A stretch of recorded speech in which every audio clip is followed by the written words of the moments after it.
I put this chart together based on the concept of a dream board. The concept of a dream board is to give your future goals a boost of motivation by writing them down in creative aspects that become important to you.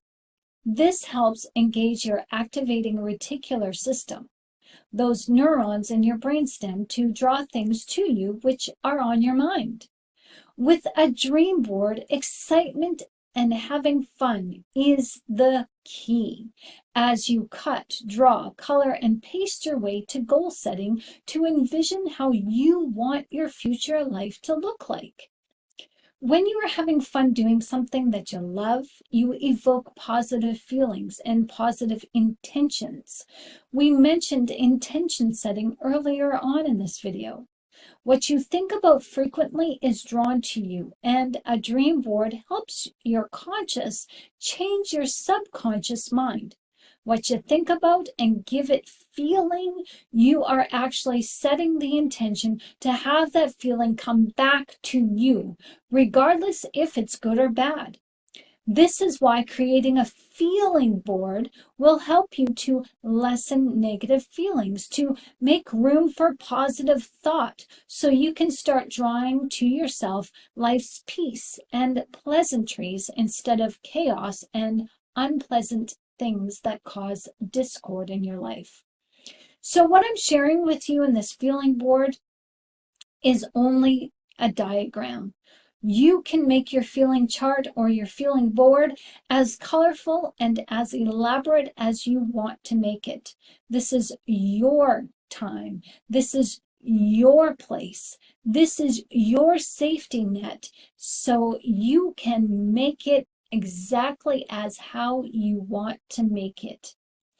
You may be an adult or a youth. It doesn't matter. Tap into your inner youth, your inner child, and get creative to have fun with this. Enjoy getting creative, as there is nothing wrong with exploring that side of you. Now, this can be a great method to help children also cope with their own feelings that they cannot yet describe or understand. This concept is also inspired by someone who gave me the suggestion of a feeling wheel to help children label their feelings instead of acting them out. So for this lesson, I'd like us to concentrate on the middle portion of this feeling board. When you design your board, design it with 3 overlapping circles.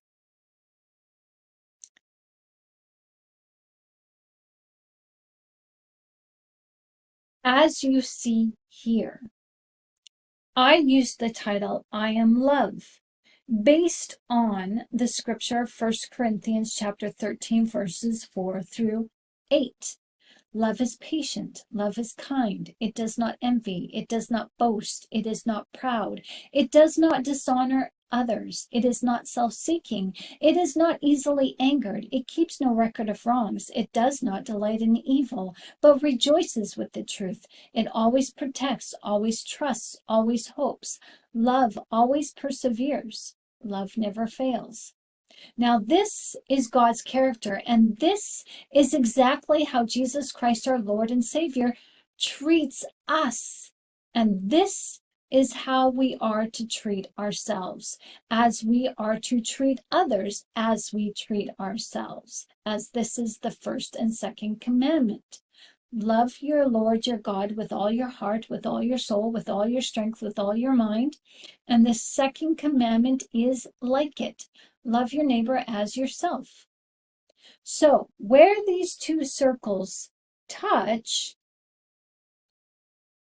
that is who you are. This big circle right here, you are love. And you are actually meant to embrace both portions of each circle, the bad and the good. You unknowingly are in control of both the good and bad, as these 2 circles represent your feelings.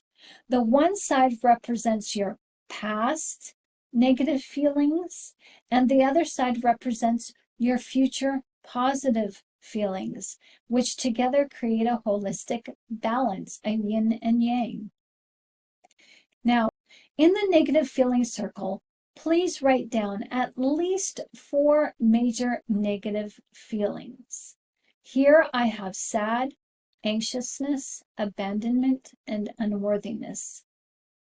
Now, these feelings are feelings that you have felt in your past that you have been aware of. Now, dissecting this further, I want to clarify these feelings. And here in this example, I am going to share with you some personal detail of myself to show you how this feeling board can actually work for you. Are you ready? Now, I'm going to give you a few examples as I've expanded in these arrows here. But I'd like you to actually try to expand in every area of this feeling board. I just didn't have room to do so. Okay? So let me share with you this example, as sharing with you will help you understand how to go about and create your own feeling board for yourself. Looking at the feeling of sadness, I recalled some memory of moments of sadness for myself. And these moments were when I was playing by myself, when my mom and dad were fighting, and also I felt sad breaking my favorite toy. Now, these for me have significant memories attached, but I didn't share them with you for the lack of room. But I did expand on my mom and dad fighting, and I'll share that with you in just a moment. So playing by myself, well, how did that make me feel sad? Well, for one thing, it was boring, and I missed my friends, and I felt alone. Now, breaking my favorite toy, well, this had me feel like I had lost ownership, as I attached myself to a favorite toy. I held sentimental value to that toy. In fact, it was a toy that was given to me by my birth family that I brought into my foster family, and it broke. And it was broken by somebody on purpose, and it caused me to feel unloved, as I attached memories of my birth sister to this toy. It was the only thing that I had in my life to attach me to my family. And when it broke, I felt a deep loss. Exploring how my mom and dad fighting made me feel sad, well, it caused confusion in me because I was a foster child and I didn't have an attachment of love to my foster parents. So for me, it caused me to feel unbalanced and insecure and unsafe in my home when they weren't around, because I didn't know if they were ever coming back. And this caused me to think about a feeling how you might feel. In general, kids feel a loss for both of their parents. Now, love is not mean, so how can two people hate each other and love each other at the same time? Fighting brings instability to the family, and it can bring violence through verbal and physical abuse. And this is what causes childhood trauma, such as PTSD. Now, I didn't explain this, so let me just backtrack. When my mom and dad fought, they didn't fight in front of us. And the memory that I speak about, that I really have ingrained in my memory, is that I felt confused because one of those fights caused my mom to tell my dad she wanted a divorce. So I felt that, okay, if one of my parents is leaving the home, they're not coming back, are they? Where am I going to go? So that's just something to think about if you are a child who is struggling because you're a product of the foster care system, or maybe you lived with your aunt or your grandparents instead of your mom and dad full time. How did transitioning from one home to the other really make you feel? Expand on that.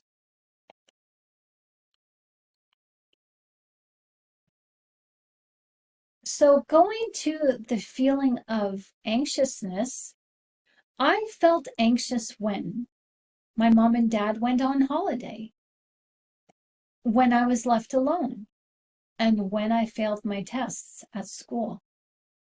Expanding on when mom and dad went on holiday, well, I didn't necessarily miss them, but I missed their presence as they were my foster family. So when they left, I wasn't sure if they were coming back.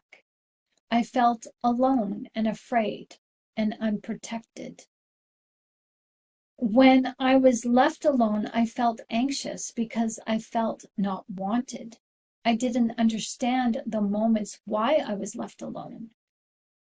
And I felt anxious when I failed my tests because I felt like a failure. Well, I felt like a failure because failure in my situation was all I've ever known. I didn't have the encouragement of parents or any loved one to encourage me to keep going, to learn for myself. Following the feelings of abandonment, this was a difficult one to address, but easy for me to see. I felt abandoned when my foster parents went on holiday. Now, you're going to find that your feelings will overlap, and this signals a strong connection, forming a strong bond of sentimentality or an attachment bond to something in your current life. So you see here that when my mom and dad went on holiday, I did feel anxious, but I also felt abandoned when they went on holiday. So expanding on that, I felt like they didn't need me. I felt obviously abandoned, and I felt rejection. Expanding on that further, well, children are attached to people, as this is their source of nurturing and comfort. If that nurturing and comfort is taken away or changes slightly, the child notices, and they may not be ready in natural maturity to handle that change. Some treat mom and dad's vacation as a great loss as they suffer from separation anxiety. Now you might not always have something to think of right away when it comes to giving some afterthoughts concerning your feelings. So I would just like to revisit something because sometimes you may have to go back and revisit your feelings a few times before you can really formulate a thought or a memory and draw out the feeling from that memory. I was never given encouragement by my parents, so I felt anxious when I failed my test because I did feel like a failure, and I took that as my fault, as I was responsible for failing my test because I really didn't study.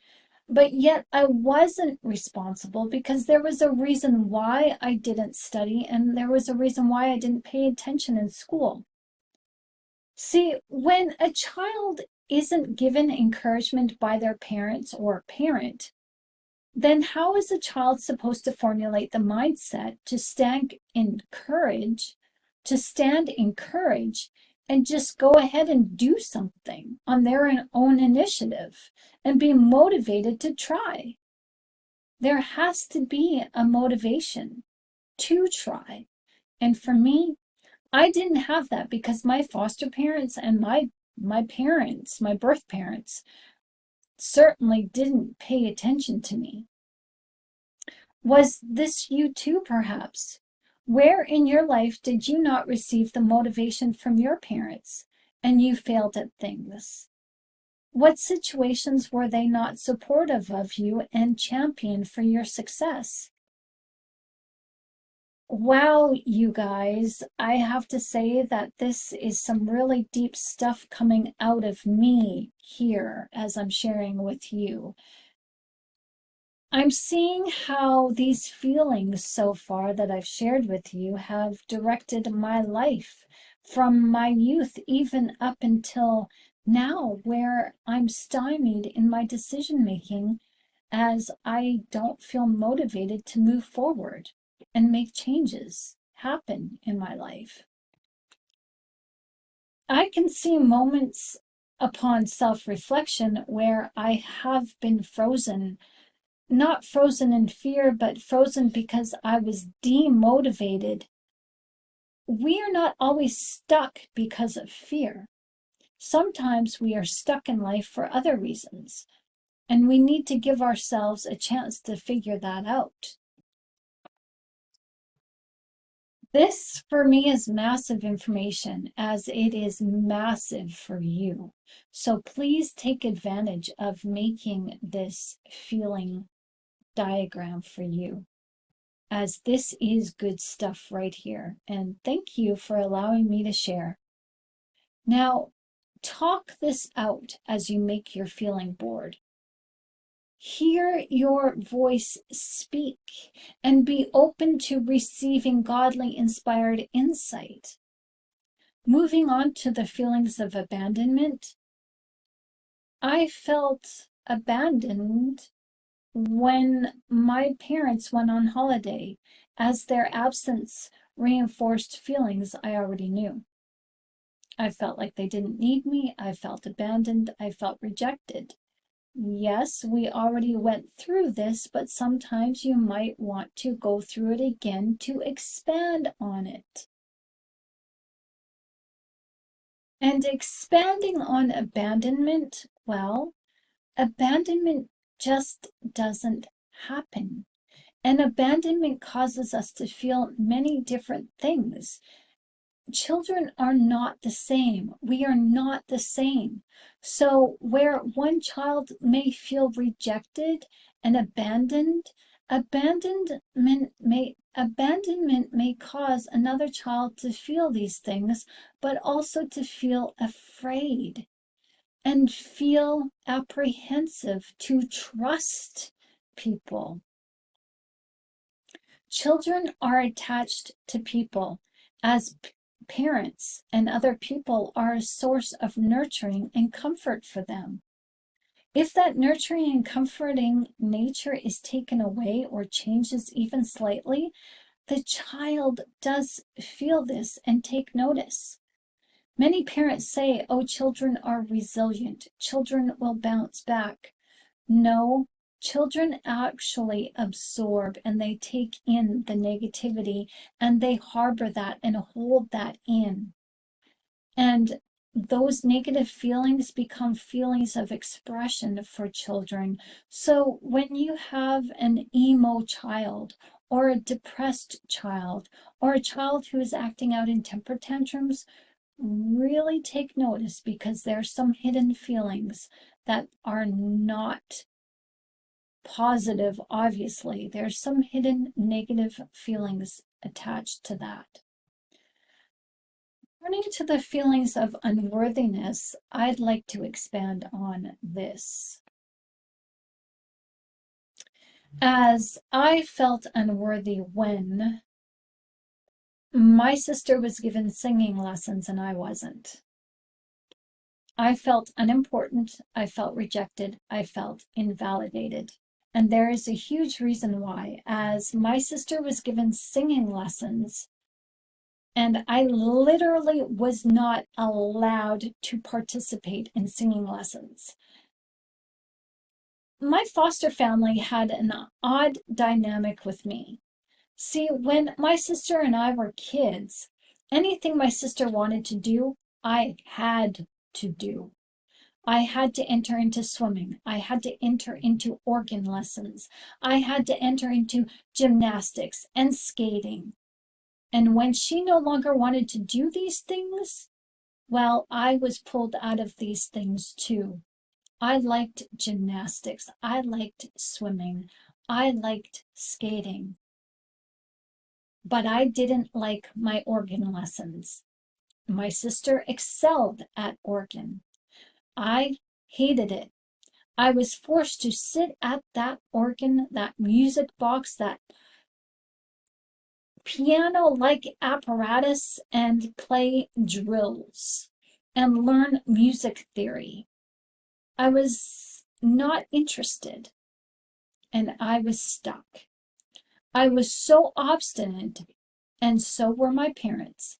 I tried to pretend to practice. And my parents, well, they were very determined to see that I would practice correctly and stay congruent with my lessons. They never gave in. They never saw that I was trying to misbehave on purpose so that they would say, okay, Shannon doesn't like organ, so we'll take her out. No, my sister wanted to participate in organ, so I had to as well, regardless if I wanted to or not. That was torture. And to me, I will say that was abusive, as I wasn't allowed to expand my own mind and my creativity. This actually stymied my creativity and stymied my own voice, as I never was able to stand up for myself. So, when my sister decided that she wanted to play piano lessons instead and take singing lessons while she took piano, that was a different story. As I was not allowed to take singing lessons, but I took piano lessons. See, the piano teacher and the singing teacher were one and the same. Now, there is a huge reason why my sister wanted to quit organ after 5 years. I think a lot of it had to do with me and our growing sibling rivalry. Now, sharing this with you for me has opened a door as to why I personally have been shy my whole life about many things. As I mentioned, not standing up for myself, not allowing myself to expand my creativity, but also I have been shy about singing and playing the organ, and now I understand why I hated it. I didn't hate it. I wasn't invested, and there is a difference. I didn't invest my time and energy into organ because I assumed that I would just start liking it and my sister would want to quit. So I didn't try. And I'm going to assume now that probably with our growing sibling rivalry, that me not trying motivated her to excel, because this was finally something she was good at, that finally she surpassed me in. See, I was athletic. She wasn't. So the athleticism in the family, I excelled at. I wanted to do swimming. I loved acrobats. I loved jazz and dance class, and I enjoyed skating as well. But these things my sister didn't excel at, so she abandoned them, and I was forced to abandon them also. I really did like organ, but I didn't invest my own energy. I was demotivated because this was something that I had always known right from my birth family into my foster home. Why get attached to people, places, and things when you're just going to have them snatched out from underneath you anyway? And that's what I thought with Oregon. So I convinced myself I hated it.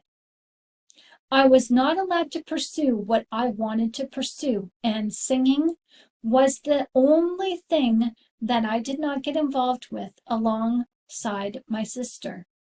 Why? Well, there are reasons. And this singing lesson deal was hers and hers alone. But as a slap in my face, I had to sit through her lessons and observe them, even though I wasn't allowed to participate. Now, this had lasting effects as I developed a shyness, and I do still to this day find it difficult to sing in front of others, even my own children.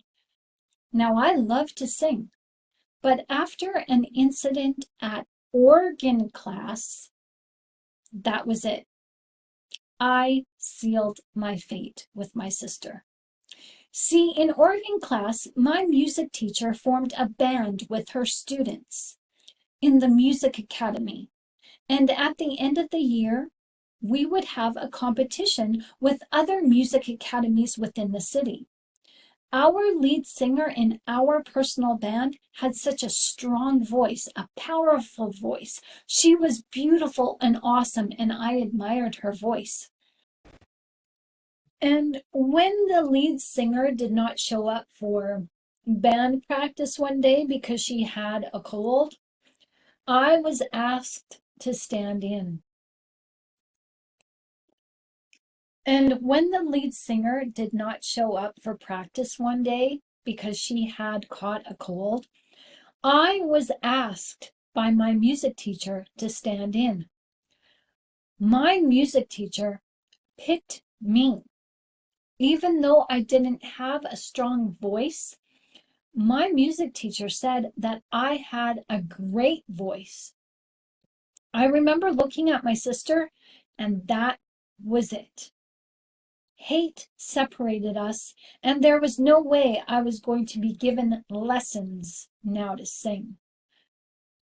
When my sister got her singing lessons, I was then on my own. I suppressed my voice, and even still to this day, I have hidden feelings that cause me to quiver and shake when I'm in front of people singing. I felt unworthy not being able to shine my voice and through song. But that wasn't the only time I felt unworthy. I felt unworthy when my parents didn't show up for my rehearsals. I felt unrecognized. It made me feel like my parents didn't really care about me. They showed up for my sister's recitals and rehearsals and other things that my sister had going on in her life, but my foster parents didn't show up for me. I was an afterthought, not a priority, as I wasn't their child. And I can see now why in my adulthood, my friendships, including romantic relationships, have followed the same theme of me always being an afterthought, not someone's priority. I also felt unworthy when I lost my pet goldfish. Well, I never had a goldfish when I was young. I had a cat, and well, it was my sister's cat, but it was also a family cat. And when my cat went missing, I felt abandoned and I felt like the cat ran away because of me. Now, there's a story behind this, and with with me sharing my many details of my past history with you already, I think you are getting the idea of how to search your thoughts and memories along with your feelings to write it down. You can do this. You control your thoughts and feelings. They don't control you. So I'd like to expand on this insight just for a moment, because friendships with animals is a bonding connection between people, especially children. Death is not easy for kids to understand, and there is a disconnect, a misunderstanding about loss when kids experience loss for the first time. The best bonds we make are with animals. They teach us many things about ourselves. Growing up with the childhood pet, well, they become family as they teach us unconditional love. Now that you have an idea of how the feeling board works, even though I shared with you a small example, I'd like to encourage you to really expand on each example that you make for both the negative feelings and the positive feelings. I did this randomly as I didn't have the space to expand on each feeling and memory.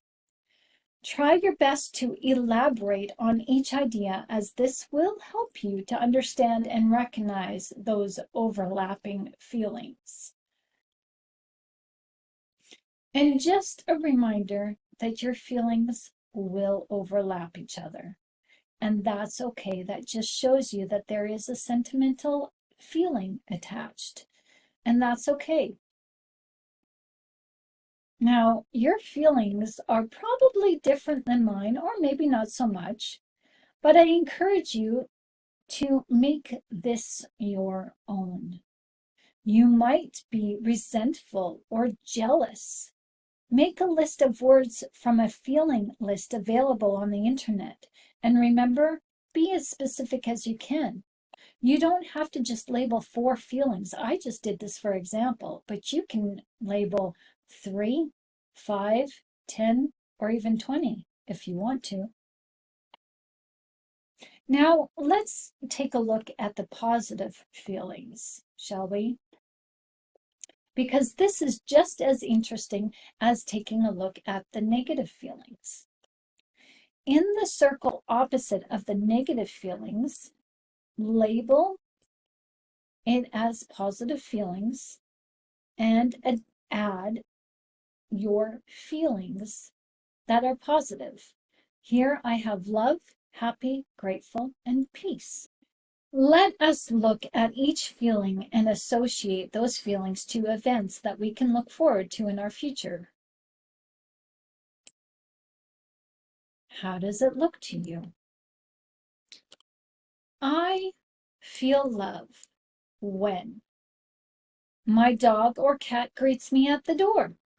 Following this arrow, we can expand on this, as it feels good to be missed, as it makes me feel needed and wanted.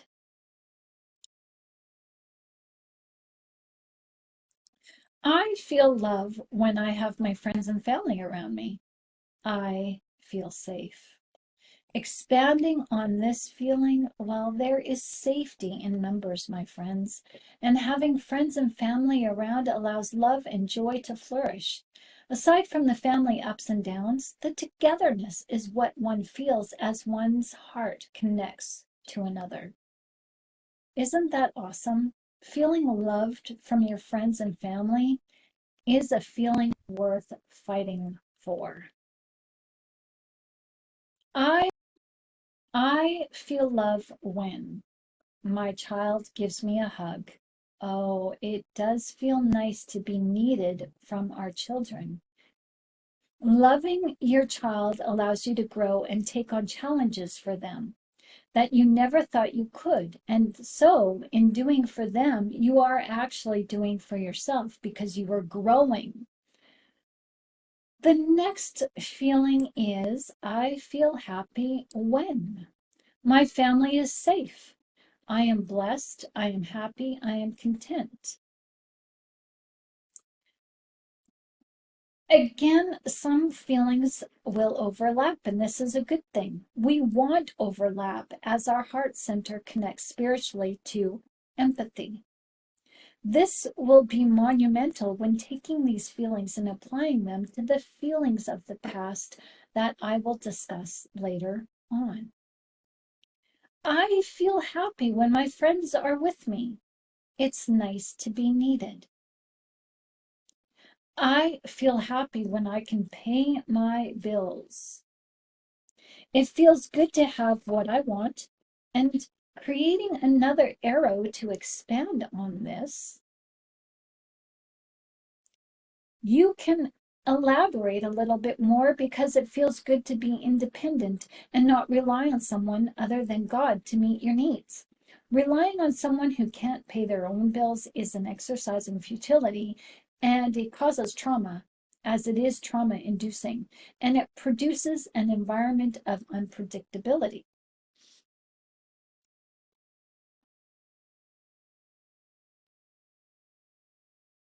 I feel happy that I can pay my bills because I'm confident and self-assured. It feels good to have what I need and a little bit extra on the side. I'm glad to feel the stability, and with that stability, I feel grateful. I feel gratitude when I am given help. When I'm given help, I am cared for, I am nurtured, and this reinforces hope. Expanding on this, we see that caring and nurturing lead to a grateful heart. This is often paid forward in acts of kindness. When one feels a sense of belonging, they have a sense of direction and are grateful for where they have been, and they can see their direction in life and see where they are going. I feel grateful when I am thought of. That makes me feel like I am appreciated. When others are helpful to help me, or when others are helped through me, this allows me to feel grateful as I have a sense of purpose. I feel peace when my family is safe. When they are safe, I am content. I am satisfied. I am whole. Expanding on this, you might feel that the family allows you to feel connected. There's a sense of togetherness with family, as there is unconditional love that is felt when together or not. I feel peace when I am at home and I am comfortable. I am grateful. Now, this thought overlaps the thoughts that we already mentioned. I feel peaceful when it has been a good day. I feel blessed. Good days are what we all look forward to, don't we? The feeling that everything went right during the day is how peace is enjoyed. The purpose of this feeling board was to show that negative and positive feelings are necessary. They are necessary to maintain a healthy balance in character. There needs to be a healthy balance, as positive feelings cannot exist without having some negative feelings. Trauma causes an unhealthy balance, as more negative feelings are generated, creating an unbalanced character and unbalanced behavioral mannerisms. We cannot get rid of negative feelings, nor should we want to. We can only dissipate their power by addressing them with love. When we lend our negative feelings to empathy, we can then better understand objectively and release self-pity and honor the trauma with forgiveness and love, according to 1 Corinthians chapter 13, verses 4 through 8. So I wanted to share some hidden insight with you, some detail into the mindset of where negative feelings come from and where positive feelings come from. Negative feelings are from the childlike mind. The feelings of the past form the childlike mind to fight or run away. The child by nature is creative as they are a creative thinker. They seek pleasure for the moment. They do not, as they cannot, comprehend future events. Children are reactive and they communicate poorly, wouldn't you agree? When bad things happen, the child doesn't know how to properly feel and work out their feelings in rationality, as their immaturity of believing in fantasy and reality combined gives them a slant, a curvature of what reality really is. This thought process alters their traumatizing events for them, but it doesn't make those traumatizing events go away. No one prepares us for traumatic events. There's not a school to point out that, oh, if you jump off a cliff that's too high, you're going to get hurt or even come to your demise. No one teaches us to prepare for trauma. It just happens and we are caught off guard. No one teaches us that if we go skydiving, we could land the wrong way and break an ankle. No one tells us that if we drive our vehicles that are not meant for off-roading, that we're going to break an axle. But what if we could prepare ourselves and our children better to not allow negative events to impact us so negatively? This course will help you to do just that in another video. This feeling board is enough to help you now. Should you feel you need to pause and take a break from this course, I'm always here if you need. Trauma reinforces the child's inability to grow for themselves, courage and self-assuredness or self-confidence. Now, bad events bring about trauma. Feelings stop the child from growing in that superhero mindset that they already have. Trauma actually says, no, son, you can't do everything because you can't be everything.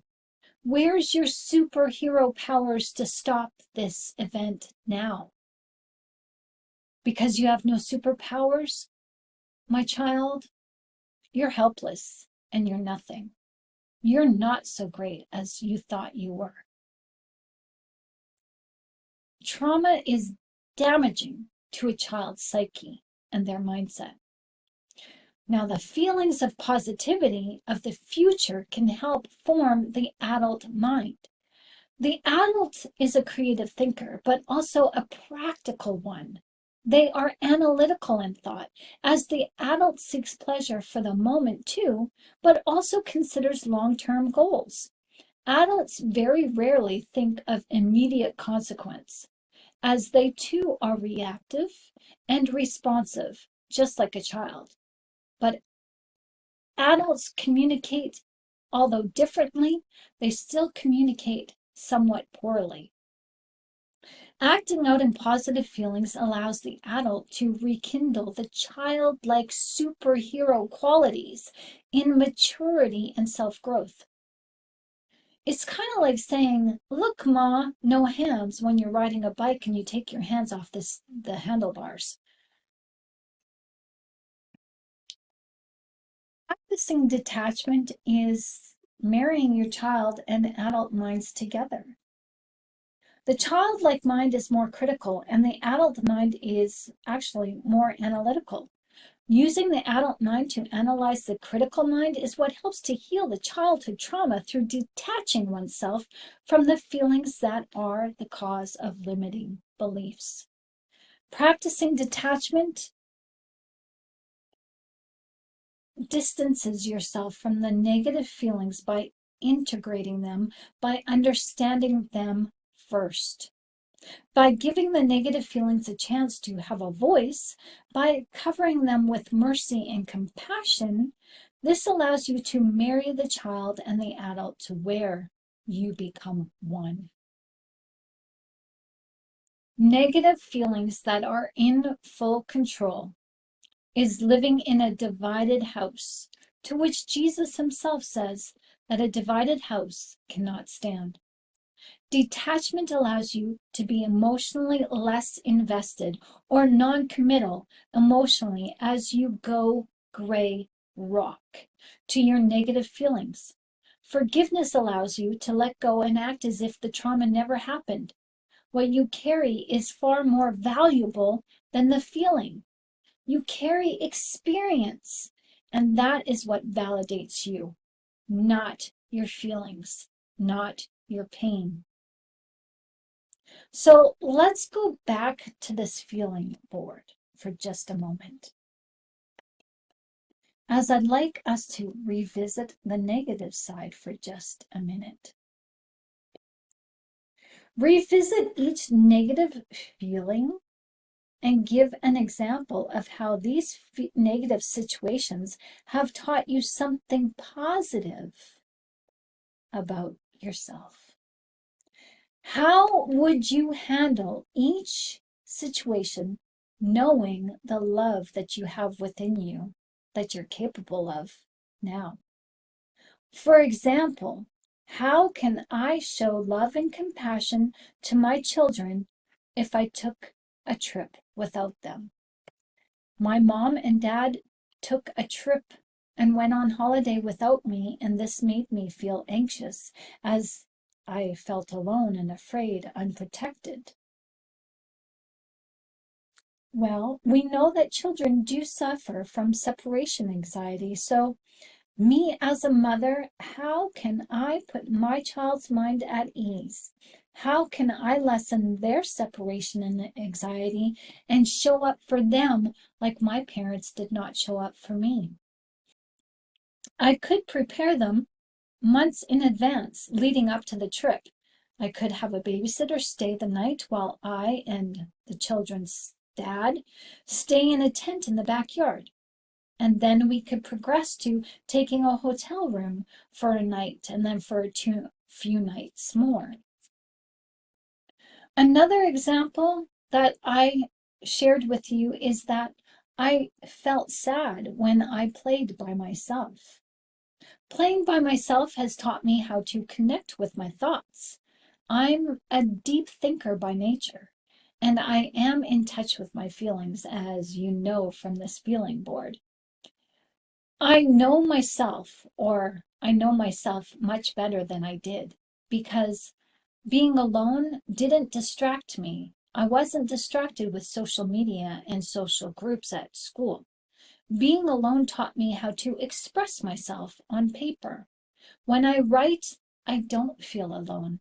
My words keep me company as I imagine you, my audience, keeping me company as well, as I imagine my words keep you company also. So let's share another example. Let's revisit my sister and those singing lessons.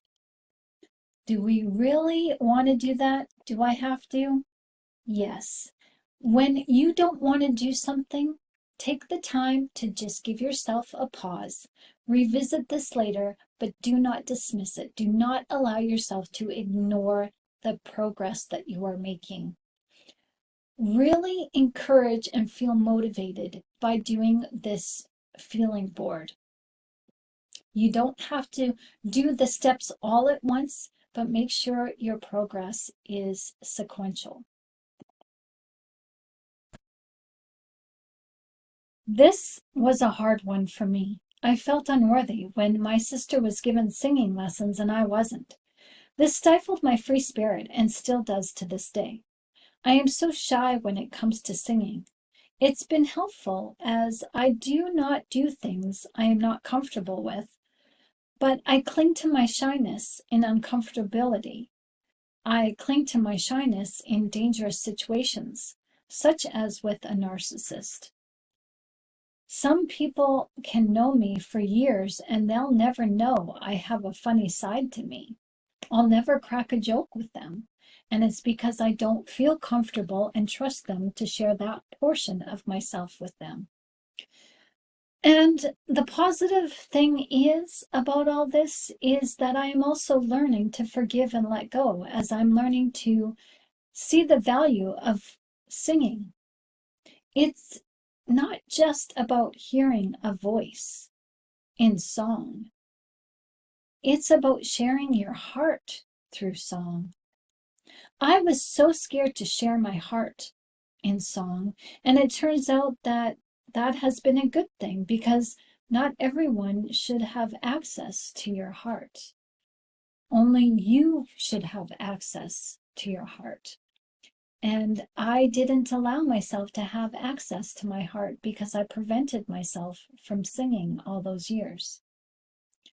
So, what do you think? Is making a feeling board something that you would like to try? It's actually quite fun. It's quite therapeutic. It's quite liberating, and it is fascinating and exciting to see what you come up with.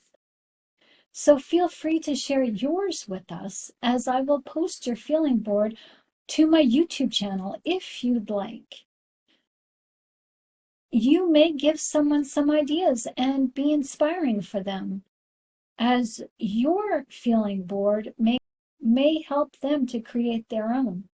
So send your pics of your boards in email at shannongilmore@protonmail.com. Your feelings are your own. Remember, your feelings do not own you. You can make better judgments and decisions by allowing yourself to accept the past. Don't hang on to it. You can let go of the trauma through acceptance, and little by little, each day, forgiveness will cover you. Look at your feeling board often.